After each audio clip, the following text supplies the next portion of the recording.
अस्सलामुअलैकुम नाज़रीन, JN news HD के साथ मैं हूं नाइला भट्टी। नजर डालते हैं आज की अहम खबरों पर।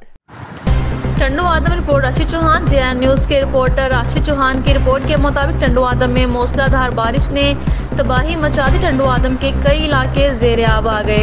आधे घंटे की बारिश ने शहर को जल थल कर दिया। बारिश का पानी घरों में दाखिल होने से इलाकों के मकीनों को शदीद परेशानी का सामना करना पड़ा और जब बारिश की पहली बूंद गिरती है वापडेस्को की जानिब से बिजली फौरन मुअत्तिल कर दी, जिसकी वजह से टंडो आदम शहर के तमाम गंदा पानी के डिस्पोजल बंद होने की वजह से बारिश के पानी की निकासी न होने की वजह से बारिश का पानी शाहराहों पर खड़ा हुआ है, जबकि एडमिनिस्ट्रेटर इमरान नज़ीर शेख और chief municipal officer Humayun Imran Rajput और इनकी टीम की अनथक कोशिशों से बारिश के पानी को शहर टंडो आदम की शाहराहों से निकासी पानी मुमकिन हुआ।